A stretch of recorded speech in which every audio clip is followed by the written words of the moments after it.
the microphone, so I'm not sure what I'm supposed to do now. That isn't helpful. No, I'll just shout at everybody nicely. I think everyone wants to grow. Yeah. I'm Brandon Reinches. I'm the curator of art here at the Montana Museum of Art and Culture. We're really excited to be hosting Amanda Browder for this little mini residency. It's been Lucy Capehart, I just saw her a moment ago. It's been Lucy's the exhibition coordinator and the registrar. We've had such a great time with Amanda, being able to work so closely with her for the week to try to get all these pieces up. And I don't know if as you've come in, you saw the pieces on the exterior of the building, so that was kind of exciting. How many were downtown for the First Friday Art Walk? Did some people see that? Excellent, that's what we hope. So she's got this wonderful dual practice where she works on the exterior of buildings like that, and then we also have the piece in the Malloy Gallery, which was just really challenging from an installation point of view. And as you can see, Amanda is from Missoula, so we're not just importing New York artists and giving preference over local artists or anything like that. But she has such deep roots to Missoula, and it's been fun to tease out the nuances of her family tree, which I've known a little bit about before.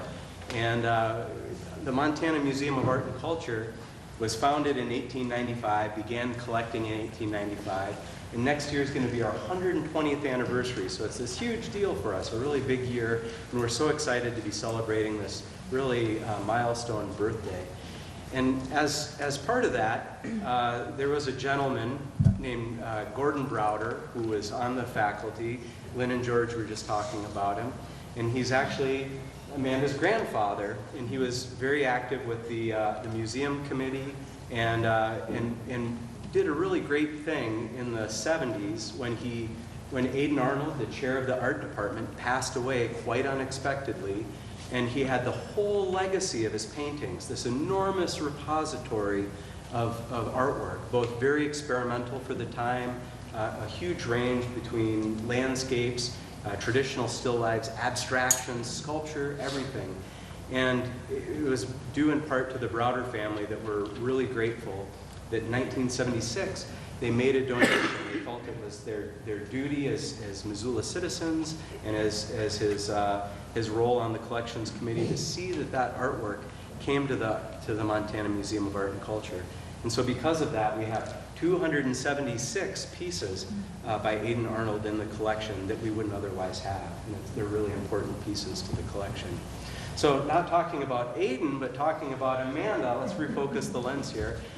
So she's had just a wonderful career starting out here in Missoula and seeing all the projects that she's done in Missoula, and her involvement with the local art scene kind of growing up, and then leaving and making a commitment to art. And in Chicago, when she was at the School of the Art Institute of Chicago teaching, really being galvanized by that community and these ideas of community and recycling and reuse, and kind of being able to do things yourself and not waiting for invitations from museums and galleries, really taking that initiative to say, I am an artist, the work that I do is important, it has merit, and I can make art out of the scraps of fabric that I've been keeping. And she created that initial large-scale soft sculpture that's on the School of Art over there, Rapunzel, in 2006. And since then, it's just been this wonderful snowball of public projects. And here at the Montana Museum of Art and Culture, we've been kind of watching these things happen as she's come back to Missoula and done things in Caras Park, or sends us emails about different projects she's done around the country. Most recently at the University of Alabama, Birmingham, which I'm sure talk more about, but just incredibly ambitious projects. So we'd like to welcome Amanda here. The two programs, or I guess it's one program, a talk and then a party, that kind of being pushed together here for Amanda's reception tonight. And then we have another artist that's premiering this evening as well, and she's not here yet. She's still in Pittsburgh, and that's Vanessa German. And so we hope that you'll come back during the week of November 5th through the 13th. There's a whole list of activities here in the announcement that you see, telling you about what Vanessa's scheduled for, and we're going to have another reception an artist talk on or not an artist talk, just the reception, pardon me, on the 13th. So hope everybody can come back. But without further ado, I'd like to introduce Amanda Browder. Remind you to silence your cell phones, and please help give a warm welcome to Amanda. Thank you so much. I appreciate it. So, hello, everybody. Hi. I'm going to turn this on. Can you hear me? Hello, hello, hello. Ooh, hello. The secrets of audio. Okay. Can you hear me okay if I talk like this? Okay, great. So hello, thank you so much. I really appreciate it, Brandon, Lucy. Oh my gosh, you guys have been so helpful all week putting up these projects. You should have seen us on top of the building today. The best part about installing these large-scale pieces is that I get to work with a lot of amazing people who either work in the building or are in the neighborhood and they've never been on top of their own building. And we get to scale the walls and see different parts of Missoula or wherever town. And that was a really great experience I thought we did today. So thanks again, I really appreciate it. So yeah, I decided I'd show you guys, since I'm from Missoula, I figured I'd put up a photo of me. I'm not quite sure how old I am. I might be like 5 or 7, somewhere around. And Pam actually sewed my dress, so it's a little house on the prairie homage. But the one part about Missoula that I've really enjoyed living here is just the experience of creativity that's like completely embedded in this town. This is a picture of myself and my best friend Helen Belangi, and we had this group called the Cello Chickens back in high school. Went to Hellgate, and actually I'm kind of bummed Andy's not here because that's Andy Smetanka up there at the Hobnob, long time ago. I mean, maybe not too long ago. It's like in the 90s. But I really felt like this town was a place where I could just expand and do whatever I wanted. There was this real comfortability about living here. And I felt like, you could just walk wherever, connect with people, find different artists. And I never felt a sense of like being sheltered or kept in some way. I felt like my experience of just being able to do whatever I want as an artist was really encouraged. And here's another hilarious picture. So that's me on the bridge when I was in high school, and that's Helen. And we just went out one day without asking. We said, let's go put on some leotards and go out on the bridge and play some music and then take photos. That'll be great. And that was kind of the beginning of just feeling this, I don't know, comfortability about being an artist and feeling very comfortable with being creative whenever I wanted and not feeling like I had to be in a museum or be in a gallery or be accepted by my community to just do something creative whenever I wanted to. The people that stopped on the bridge and were like, hey, I was like, yes, that's my audience right there. You two people that got to see us. That's awesome. That's all I need. And then also just the Western aspect of this place. I mean, I think that this is a piece I call Colonial Trimmings, and it's myself dressed up as like a kind of traditional colonial-looking person donning the mustache. I started doing these projects back when I moved to Williamsburg, Greenpoint area, because everybody was obsessed with mustaches. And I mean, growing up here, mustaches at that time in the 60s or more in the 70s and 80s were not cool. Like, they were kind of scary, like conservative, no offense, but like cowboys that were like a little mean in high school. And so I was really confused by that kind of darning of placing the mustache. No offense, your mustache is awesome, yes. So I'm going to talk a little bit about a few projects that I did specifically in Missoula, since that's where I'm here. I don't always talk about every single project I do, because I've been doing a lot lately. But this one is called the Pinchot Spiral. So when I first came to Missoula, I was really excited about scale. I mean, and one thing you can kind of see with all my projects is that large scale, small scale, this kind of thing, it's all about human kind of placement within the world. And living in Missoula, I felt like the mountains were just like the best example of how you could kind of figure out how big you were in comparison to our Earth. So the photo that I really wanted to have happen was like me standing at the ground, looking up at the pencil, the bridge, and then the mountain right behind it. And then what I did was actually do a spiral. I drew a spiral for 8 hours straight, kind of thinking about the work week that we all experience every day, and then just thinking about forests and logs and conservation and everything that's kind of homing into the site-specific qualities of Missoula, Montana. And then the other one that was kind of on the other end was Spelunka. Spelunka was a life-size cave that I made for Total Fest a couple of years ago. And it's kind of thinking about my site-specific work, where a lot of times I'm working with a community, connecting with people and thinking about the hoarding qualities that we all have, at home. thinking specifically about fabrics, t-shirts, this kind of thing that we just can't get rid of because there's this story that we just don't want to let go. So this piece here was up for Total Fest, and this is just a quick picture of one of the bands playing in it. And it was great because even after Total Fest, it stayed up for a long time, and lots of different bands actually played in the rock cave. And those are all made out of rock t-shirts from Missoula. I mean, I was kind of part of that gang that hung out at Jay's upstairs, and I was in a band, and I wasn't very good, but you know, I played. It was fun. It was about an experience. It was about continuing to make stuff and be involved in the kind of contemporary world of creativity, even if it's in a small town in Missoula, Montana. That's Needlecraft, which I think is the best name for a band. That was really cool. And then just as like a kind of step forward to New York City, I've moved from my kind of history, lived in Missoula, Montana for a long time, went to undergrad at Beloit College in Wisconsin, then later went to Madison, Wisconsin for grad school. And then I got a job teaching at the Art Institute of Chicago, and I taught there for about 7 years, and then said, I need to go to New York. It has to be a place that I experience at some point in my life. And so this is actually Spelunka reshown at a gallery in Bushwick, New York, or Brooklyn, just recently this last year, just to kind of show you the bridge of like where a piece installed into its natural habitat goes into a gallery and is cleaned up in some way. So I kind of want to talk about the grander part of my themes or things that I like about work. I really enjoy humor, installation. This was a project I did in Brooklyn and Greenpoint at a gallery called Calico. It was called Bad on Its Own. And I'm always really excited about this idea of surfers and skateboarders and how they just kind of fall into the most dangerous situations. And it's almost better if you kind of lose that kind of uncomfortability of fear into doing these kind of crazy things. I was watching all these skateboarding films about people jumping the what is it, Great Wall of China, and I was like, that guy is crazy, like he'd easily die.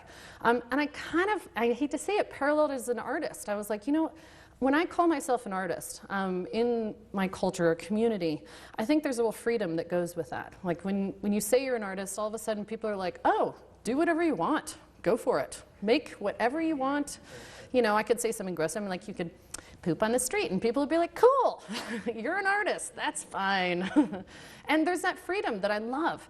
And so I think that's where I kind of made this piece. This is actually a piece on the left-hand side are surfboards, like surfboard cozies, and then the logs and fire, which are in the front, and this large, you know, image of this guy who's a skateboarder crying in kind of pure ecstasy, like happiness and exciting. So that kind of like balance between uncomfortable and comfortable, especially with the fabric-based pieces, which are something that we kind of recognize. And then also just the awkward and silly. So I showed you the pencil piece in the beginning. It got another kind of re-edition with this project where I decided to drape it on my friend's house in Wisconsin. And I loved this image just because it kind of just shows the kind of sadness, this kind of sad failure, accidents. You know, fabric is not something that's rigid all the time. It has this kind of soft quality that falls with gravity. And so I feel like there's this nice kind of conversation with the house itself being that structure that's kind of holding it up, at the same time this kind of sad failure of the pencil not being able to draw, and also being so oversized you can't actually hold it. And actually one more kind of step, just thinking about it, is like how the photograph kind of flattens the image and puts it into like a picture. You know, it kind of like seals that story. A lot of times what we'll look at for the slideshow, we'll look at how my projects are kind of like stopped in time. I mean, you guys are all really lucky. I'm so excited to have you guys here to be able to see some of the building pieces on actual buildings, because a lot of times the projects are only up for like 1 or 2 days. They fall apart, you know, wind, rain are evil things.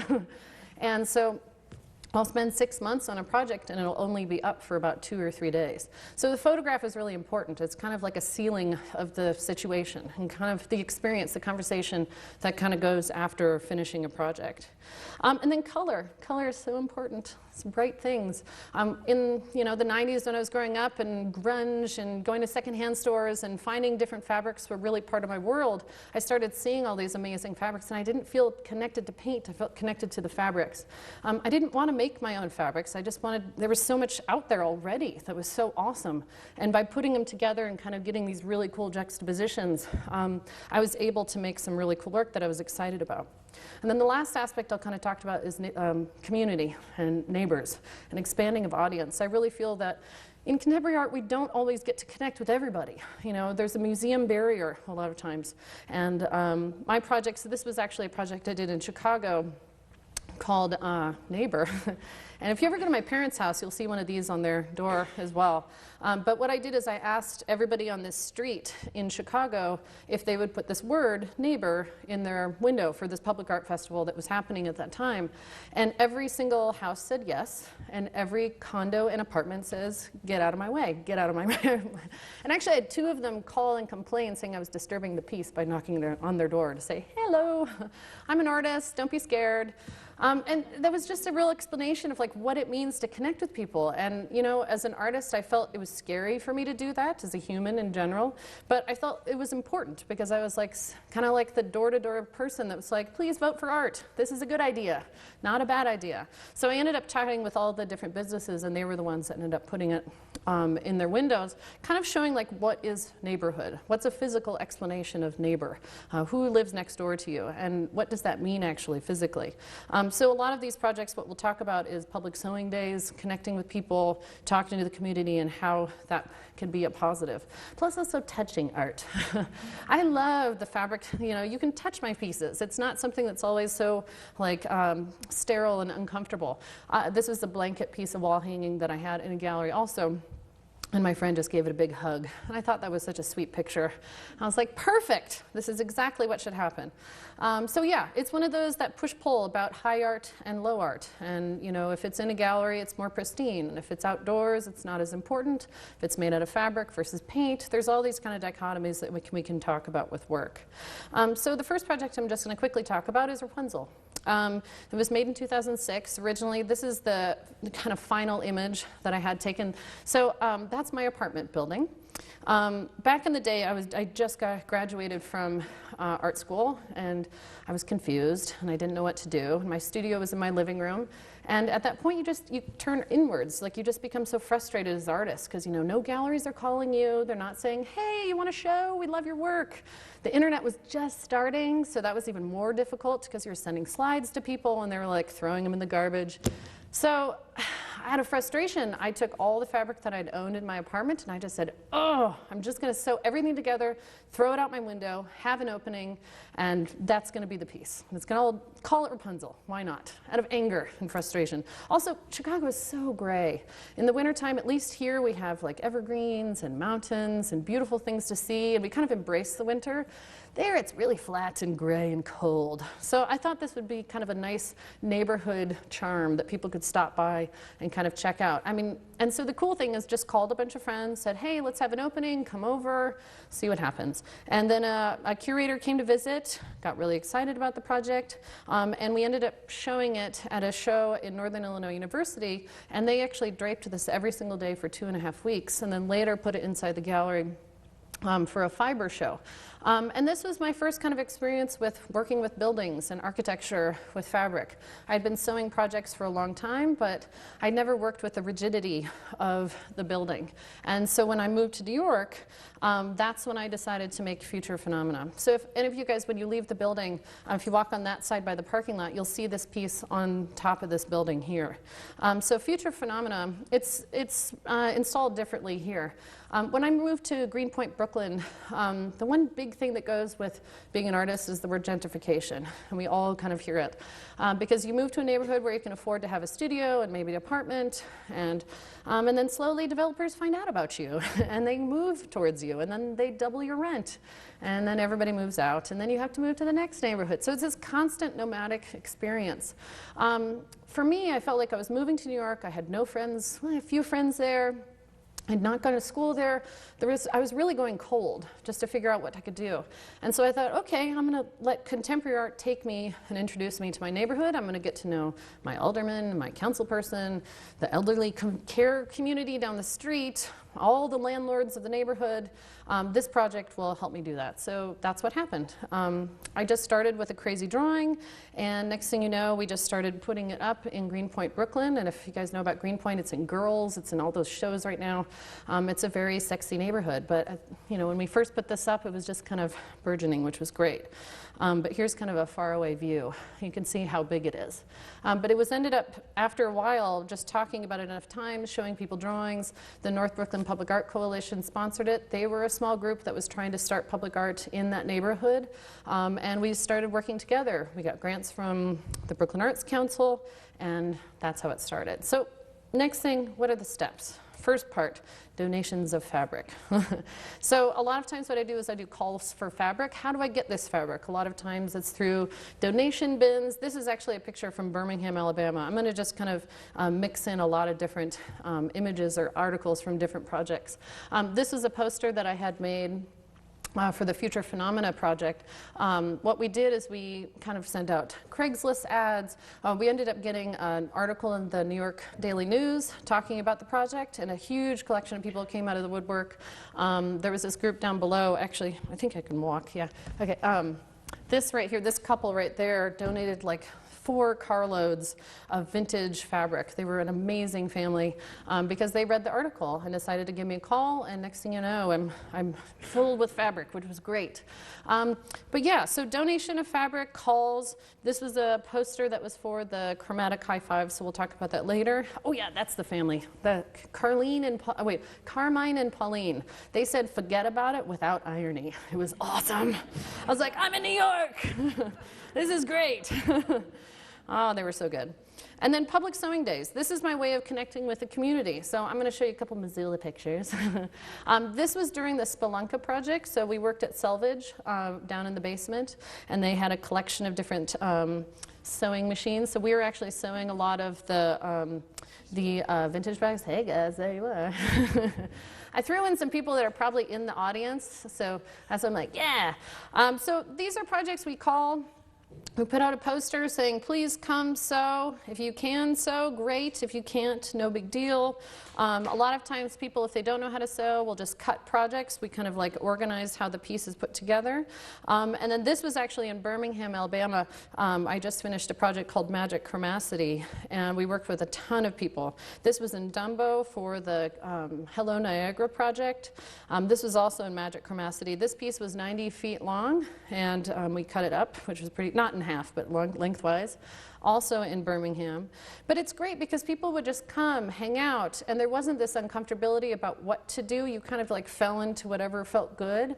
I think one project, or part of the Birmingham project, was that a lot of people they were really good sewers in the beginning, and the sewing days really kind of opened people up to relax a little bit. When you make something this big, the mistakes of sewing 2 pieces together are never seen. So it kind of released people from the uncomfortability of like, it has to be perfect. I'm like, no, failure is okay. And I think that's another part of these projects, is kind of releasing ownership, or releasing this feeling of that it has to be this certain direction. Contemporary art must look perfect. We can make something with rough edges and still make it look awesome. That was part of actually these kids that I taught them about public art, and then they held the fabric, which was great. We had a good time. So Magic Chromacity, I'm just going to show you some pieces or images of this one. So I brought these pictures. These are the pictures that I create for proposals. So a lot of times it comes up with a crazy idea. I go do a site visit of a location, kind of get an idea of where the buildings are, what's the most important part of the building. And then what happened when I went to Birmingham, this is the place I thought I was going to be doing a project, and then the people across the street were really excited, so they say, hey, can you do our building too? Oh boy, yeah, lots. So, and I can't go small, like it has to be big. So we decided to do this project. This is called Magic Chromacity. Birmingham is called the Magic City, so that's where magic comes from. Chroma for color, and then city for city. So this is the actual piece when it was finished. So we sewed it over about 6 months, and we did about, oh gosh, like 200 hours of sewing or something like that, more. The project, we kind of worked out how much fabric we sewed was roughly around 10,000 square feet of fabric. All the fabric was donated, and everything was sewn together by people in the neighborhood, which was great. I love it because these projects become site-specific. Between the people that help out, with the project and the location that it's set in, the drawings from the beginning are site-specific. They're so big, too, it's hard to photograph. So this one is is like a compilation of like 5 different photographs melded together. But it's also about like different perspectives. Like when you're standing at one place, this was us installing it. I'll kind of go back to this image here, but I love that this image here is the same thing as this. And by being on the ground looking up, it creates this kind of vortex perspective, whereas like looking at it from apart, it becomes like a zigzag experience across the building. A lot of times when people are walking past these pieces, and I hope you guys had this experience a little bit outside, is that the buildings become activated. They take out their kind of understanding of this place like in the background of where you're walking. I mean, every day we kind of go from one place to the next. If it's home to work, home to the grocery store, and you start to kind of blank out the periphery. And so I like to kind of find buildings that are in the periphery in some way and activate them with these really bright, colorful geometric shapes so that the people that do get to see them that day, when they're gone after, say, the second day, are just like, where was that? That was really awesome. Why is that not here anymore?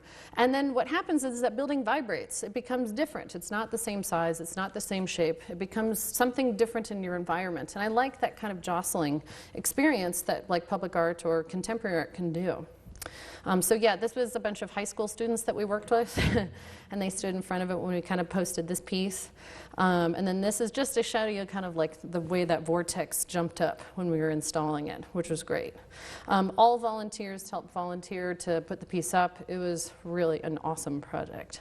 And now what I'm doing, actually, just thinking about, you know, people want things of mine because they're like, oh, I'd love to have a remnant of this, or, you know, buy a piece. And I'm like, oh gosh, I don't make anything small. So I've started doing prints. This is just in one of the prints from the proposal images of the project. It's like a 5-color silk screen.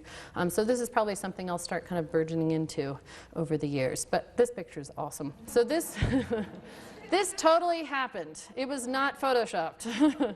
So the bus itself goes by here every day, and about like 30 times a day, and it stops at the stoplight, and this is what you see. So, and because they're the blazers, they're the dragons, and so they had this big flame. That was an awesome moment.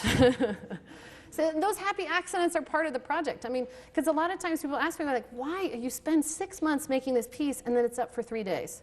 And I'm like, yes, but that's part of the piece. It's about experience as art. Like we don't always have to see these objects as the final presentation of this piece. I mean, that whole kind of working up process, if you got to go to the sewing days, if you saw photos of people doing it. I mean, I see these tangents of social networking kind of taking these projects and making them bigger and bigger. If you weren't able to get there, just seeing the photos and then maybe the snapshots that other people took of themselves in front of the projects are really great. I try to kind of collect those as I see them on Instagram and Facebook, because I see those as extensions of the project. Like, what's your interpretation of these pieces? Like, do you see it as a pattern? Do you see it as a backdrop? Is it a selfie? Those are different kind of interpretations. It's taking ownership as being an artist and kind of expanding it outside of the circle and saying, okay, maybe if you make the project, you are an owner of this project as well. I mean, I was so excited when people were being able to point up to the different fabrics or the different things that they've done and say, I made that. That was part of my project. I was like, yes, you totally did. And this is your project. Like, we did this together. I like that kind of experience, kind of breaking that contemporary notion. So Good Morning is the piece that's outside, so you guys all get to see when we go have the opening. This was originally on East 4th Street in New York City. And it was sponsored by the 4th Arts Block and in 2013. So this project, again, too, public sewing days. This one was cool because we had an actual space across the street. So 4th Arts Block is this amazing non-for-profit group that had gotten a huge grant from the Rockefeller Foundation to talk about sustainability in the environment and neighborhood. As you can see, there's actually a small theater right across the street, or right next to it. There's theaters on both sides. It's one of the few areas in New York City where it's been deemed a cultural district. So there's nobody that can go in and destroy these buildings for condos because the mayor in the 70s has deemed it this. So what's great is that it's an artistic neighborhood. The people that are living there have been there since the 70s, and they're probably not going to move, which is great. You have history extending in New York. I mean, things have been changing so quickly within the last 10 years. When living there, it's kind of out of control. So this piece, when you go outside, you'll kind of see it. It's really serendipitous also that this wall right here has the exact same height as this one. The proposal image, they had told me that this is an abandoned building behind it, and they were fixing it up very slowly, so that's why I can cover the windows on this one. Most times you can't cover the windows because of fire code, makes complete sense.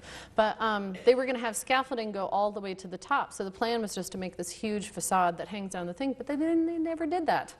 Public art changes. You have to be flexible and just kind of decide, well, okay, even though this is what I'm given, I'm going to do it anyway. So it's kind of cool because you'll see outside it's the same exact height. Very serendipitous. I think it was meant to be here as well. The word good morning is kind of like the title is talking about the feeling that you have when you walk down the street and you see your neighbor and you're like, good morning. And it's kind of an everyday practice. It's also kind of that expletive that you say when you're like, oh my gosh, good morning. That's big. I wanted those two things to kind of combine. This is the location where they gave me this space to have public sewing days. And then we also worked with the retirement community down the street on the same block on East 4th. And these are just some of the pictures of people helping and coming out and sewing together, which was really great. We worked at the 14th Street Y just to kind of give you an idea of how we put them together. We made these 4 huge sections and then placed them at the gymnasium, pinned them together, and then took them to the studio and sewed them all into one big, huge, pretty much quilt. They had a big festival during the final presentation of the project. This is one of the women that actually didn't even help. She was just living at the retirement community. She just came down to talk to us and then later came to the project just to come and see the work. I mean, again, just thinking about that word gentrification, I think there's that uncomfortability that art and the community gets polarized because there's that feeling that, oh, art, you're in this camp and oh, we live. And so I want to kind of break those barriers a little bit more with just experience, like saying, hey, I'm just going to come into your neighborhood. I'm going to jump in your backyard, hang out. No need for you to get mad. It's cool. And then I'll leave. And then you can come jump in my backyard and we'll be hanging out together. So those things kind of happen slowly. They're not immediate. There's no science to it. But just having 1 or 2 people that kind of come back and connect with me later is really awesome. It makes you feel good. So this is kind of the visual perspective that I was trying to create. And then, hello Niagara. Always tend to be expletives because they're so big. So this one was about 120 feet long, and we're on a 30-foot tall scissor lift photographing this. And it starts on one side of the building. This is called the Tobacco Building, and that's the Brooklyn Bridge right there. It was for the Dumbo Arts Festival. And then it went up and over the building like a waterfall to the other side of the building. So this Tobacco Building has nothing on the inside. It's actually turning into a big opera house, which is pretty cool. They're making a big tent in the middle. But this was for the Dumbo Arts Festival. Millions of people showed up. It's kind of this cascading fabric that falls off the edge, and everybody posed in front of it. It was the most awesome experience. Again, this is about connecting with your community. I think a lot of times as artists, you have these shows in galleries and museums. You have the one opening where you get to connect with your audience, and then there's just this silence that kind of happens. I like that I get to meet all these different people. This gentleman's from China, and his daughter came and saw the project, and he was so excited. He was a master, kung fu master, and even though he's like a lawyer in the United States now, he had to show me his full event like on top of this piece. It was awesome. He was great. He was so cool. And then even better, this dude decided to come and paint my project. He did a landscape painting. He was this Russian painter. We're friends on Facebook now. And he just decided to come out and paint my project. So that kind of circular creative experience I think could be so energizing as well, which is awesome. All right, and here's one of the last pictures from far away. I loved that the Brooklyn Bridge was right next to it, just because, again, it was that scale thing. We all know that icon as an object, but we don't really understand how big it is until you're like physically around it for a long period of time. And I kind of feel that way about the mountains that we have around us. I don't think people understand when I take photographs and I post them on Facebook to my friends in New York, like, see, I live like 5 blocks from the mountain. They're like, that's insane. That seems so totally crazy. I'm like, yes, but your skyscrapers are bigger sometimes. But I don't know, it's that scale that I find so fascinating, and photographs that kind of shift that perception. I'm showing you this one because I don't traditionally show one piece twice in a different way. I actually recreated Hello Niagara into what is called Cascading Mississauga. This was an experience. I got asked to come to the Art Gallery of Mississauga. Mississauga is like a side city to Toronto, and this is their city hall. They actually have a contemporary art museum in the city hall, which is great. And a good friend of mine is one of the curators, so he asked me to come and do a project because he was doing a fiber show. And what's cool is this is in the great hall of the city hall, and the mayor was so cranky that Niagara Falls was so close to the project, but not actually in Niagara. It's kind of like calling, like say if I had a Missoula piece and I called it, Yay, Missoula. And then I showed it in Lolo, and they were like, can you just not name it Yay, Missoula, because we're in Lolo in the city hall. So the mayor called and said, can you please change the name? So I was like, fine, I'll change the name. Public art, this is what happens as artists. But I really did love how it was installed. It looked great at the end. That's actually a person, just to kind of show you up in the balcony, the size of it. It's actually about, yeah, it's 100 feet, but it's only about 50 feet the length because we folded it in half. And then Chromatic High Five. This was also in Toronto at the Nuit Blanche Public Arts Festival. So this is one of the smaller pieces that I did. I took a box truck, and it was an overnight kind of experience. And it's this vortex that goes back. I'm kind of bummed I didn't send or put pictures of the drawings that I do to create these things. So when I was in undergrad, I was a math major for about a half a year, and then I switched over to be an artist. Had to be an artist. But that mathematical experience really influenced a lot of my work because it's about kind of figuring out what needs to fit. I wasn't in Toronto when they said, okay, you're going to do something on a box truck. It's a 17-foot box truck. But I had no idea of the size. It was a big question mark. So I ended up using SketchUp to kind of like draw out the plans of where this project was going to look. I didn't want it just to be a cozy, you know. I think those things can happen. People have that feeling about fabric art, that it's like a low art versus a high art, like metal sculpture, which is still awesome. But I wanted to have that same kind of drama and intensity. So I used the box truck and SketchUp to actually create these tendrils. And we had public sewing days. This is actually shown in Milwaukee at the Linden Sculpture Garden. And I was so excited about it because in the snow it just looks so great. And then again, people love having their photograph taken so their head is in that starburst, which is awesome. I love this picture too because everybody in the background is wearing a different rainbow clothing. I'm in the orange. And then prismatic vortex. So this one I'm excited to show you because it's a two-part conversation. This piece is actually in the gallery, so you'll be able to see it. But it has two generations. So the first one was this one that's at Art at Renaissance in Brooklyn. And this is the piece when you go into the gallery you'll be able to see. But it's been altered. There's another level to it. So prismatic vortex was originally built in this old hospital. We had a residency through Round Robin to do a project, and we had public sewing days. People came. This is me actually standing in front of it so you can kind of get a sense of scale. But all of the fabric is donated, like I said before, and it creates this weird trompe-l'oeil experience because the project goes back with these long tendrils. They're about 17 feet deep, even though the facade of it, that kind of honeycomb shape, looks really flat. So then we come to Prism Living Room, which is actually installed here. And this is where I took that project, that piece, and I reinstalled it in the gallery and tried to create this fake kind of painting-like surface. Thinking about that conversation of private and public experience. This project tried to kind of push that even further in the gallery space because I was in a gallery, you know, Manhattan gallery. And I thought, okay, so instead of trying to create this really uncomfortable, oh no, I was going to create a very uncomfortable experience. Not so much that it is uncomfortable because there's chairs, you can sit and relax, but I wanted it to have two sides. So this is the front side where you're looking into what would be kind of like a television, and it looks like a flattened sculpture. But again, I told you guys before, those tendrils go about 17 feet deep. That's my mother. Yes, hello, Mom. She modeled those chairs. And you can see how the project actually, if you go to the side, the facade of that building starts to come alive, and you can kind of see how the project was actually made. This is a back kind of vision of it just to see, and I love this, but I made the little like mouse hole so that people would be encouraged to go to the back and kind of see that backside, the studio side of an artist experience.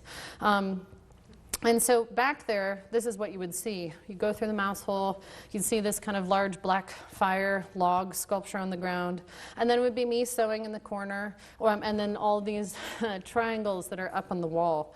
It was great. We had public sewing days. People just came and hung out. We had no intention of making anything specific. It was just to kind of relax and create a studio within the gallery space. So what was cool is people came. It was actually in this lower level basement kind of gallery space, so people expected it to try to be bigger. Like everybody tried to make those ceilings higher when they never would go higher. So I tried to shrink it and make it really uncomfortable and small. And then when you go through that little mouse hole, all of a sudden it opens up into a new space. So it was great. We had a good time. People came from the neighborhood who would never go to a gallery and hang out and relax. And that was really awesome. I like the experience that a museum can be fluid, that you could kind of walk through it. It would be a space where there would be no entrance fee, and you could just go have a coffee and kind of walk over and see the Mona Lisa, hello, and then maybe go skateboard down the street and have it be a very comfortable experience. I mean, I know we want to save these pieces, but at the same time, I feel like there's this real barrier that's created around contemporary art, and I like to break that down a little bit. So let's just talk about some quirky or weird projects that I did. Forced collaboration. So this project was really cool. I got asked to do a project in Manhattan. It was in Chelsea at this space called Field Projects. And I was asked by, just thinking about collaboration and artists that collaborate. This artist, well, how do I explain it? Okay, two artists, right? Curator says, I'm not going to tell you who that other artist is, but I'm going to give you one of their pieces, and you can do whatever you want to it. And then we'll have 4 pieces for the show. Collaboration, collaboration, your own piece, and your own piece. And so this was my collaborative piece. I got this big white painting, which was so ironic because, you know, my work is so colorful. And so I made a prism out of that painting, and this big waterfall that's just falling out of it. And then the project, a piece that's mine behind it, and I wanted to show you guys, because you were from Montana, is the bandana. And so I made this bandana. It's about 17 feet wide. You can see there's a doorway right there just to give you a sense of scale. And I love this too because all the spools of thread, which became the beads, are from the, what is it, I always forget what it's called. What is it? The Wonderground, yes, exactly. So it's the amazing secondhand store downtown, or over by, across the street from the Big Dipper, around that area. Yeah, anyway, and I love that place. I go there so often. But yeah, so that was this is the prism, and then they actually took one of my sculptures. These were the 2 pieces that were donated. This is one of my fabric sculptures, and that was his boring painting, like cut up. Ha. It's always nice to be the one that makes colorful work and the other person's minimal, because you are definitely the loudest person in the room, which is great.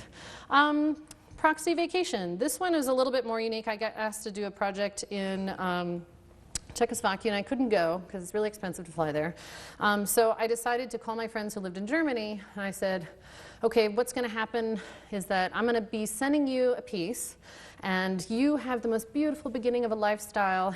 They were just married. They were so happy in love. I'm like, I'm going to pay for you to go to Czechoslovakia in a train, have a huge vacation experience, and I want you to take the blanket and have a picnic on the car where I'm supposed to put this project on or something like that. So these are my 2 friends from Germany.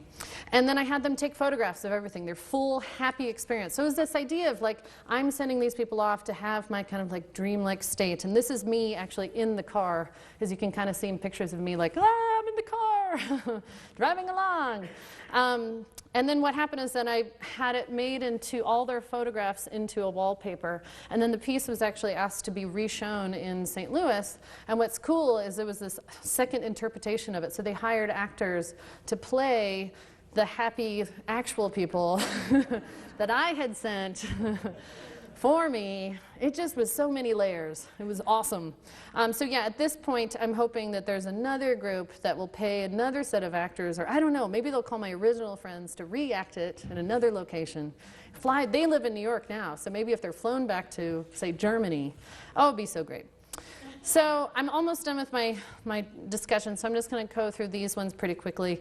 But Triangleize was the project I did for the New City, what is it called? Idea City Festival for the new museum in New York. This was working with Fourth Arts Block. It was later shown at Cooper Union with a different kind of like explanation. This is actually, I love this photograph because it's Good Morning that you're seeing outside, draped over the inside of Cooper Union, and that's a little small interpretation of Cooper Union, the building right behind it. And this is actually the end of my talk. So I also run, for all of you artists, because sometimes there's students in here, I run this art podcast called Bad at Sports. Please go listen to it. What's cool about it is that we interview artists, critics, curators, and we post them online for free. And we've been doing it for about 11 years now, so we have about 500 shows that you can listen to. They're really good for if you are in the studio and you need some background noise. I got to interview everybody from Marina Bravovic to Jeff Wall to our neighbors. It's great. And we put out 1 show a week, and it's completely free, and because it's the internet, we can say whatever we want, which is awesome. But we're now the largest art podcast out there. We have over 1 million people have listened to us, so it's pretty cool, and I highly recommend checking it out. Oh yeah, this is us talking to people. Who was I talking? Narcissister. Remember how we were talking about her? That's her. I threw that picture in for you, Lucy, because there's this amazing female artist named Narcissister, and this is her, and we got to interview her, but nobody knows what she looks like, but we got to see what she looks like. She was nice enough to take her mask off for the conversation, because it's radio.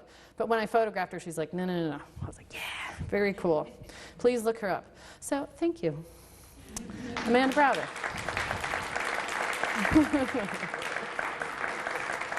Awesome, thank you. So I hope that was kind of a good explanation of the projects I've been working on for the period of time, and I really appreciate everybody coming and connecting. It's awesome. It's like a big reunion. I'm not going to cry, so thank you. Yeah. All right, cool. Cheers. Do we want to take questions? Or are we done? Okay, so I'm supposed to say, does anybody have any questions? Would you like to ask me anything? Yeah. Yeah, sure. I did paint the bandana. Yeah, the question is whether I painted the bandana. I did, because that one I didn't know. I couldn't find a bandana that big. It wasn't made yet. I had to construct it. And it's actually two-sided. So you can, I had originally made it for this gallery show where you could walk around it. And it was between two poles. So it's painted on both sides. So it's life-size. Yeah. Any other questions? Yeah. Amanda, so the University of Alabama. Yeah. When they ask you to come and do a project, did they say, we want you to do a project like this, like Rapunzel or? Right. And is that, I mean, how much are they controlling what you? Oh, yeah. And how much do you just? Do whatever I want? Yeah, I mean, it's kind of a balance of both, but mainly I come up with the proposal. So she asked, like, how much control do you have when, say, Birmingham, Alabama comes to you and says, hey, usually what happens, they say, hey, we have this building, we've seen your projects like this and this, and we like that, would you be interested in doing a project? Usually then I go and do a site visit just to see the building, see the location, and then converse about budget, because that's always a huge deal. And then come up with a proposal picture. And traditionally it's kind of a back and forth in the beginning, but I really try to hold fast to my original design just because that's really important to me. Like I know where places like change as we're making it are depending on the donations of fabric, the people that show up, how much time we have. Those are kind of factors that you have to kind of put in together with the design. But that's where the design has to be really kind of set in stone in some way, because it gives us a direction to work with. Because when you're working with so many people, it's hard to kind of just say, yeah, something will happen. They're like, oh, I don't know how to do that. You know, I'm not in your head. So it's like I have to give a lot of roadmaps to people just to be like, okay, we're going to try to make this. We're going to try to make this. It's never we're making this, because it changes. I'm sorry I didn't show you the proposal picture of the Good Morning. It's pretty dead on, which is kind of awesome.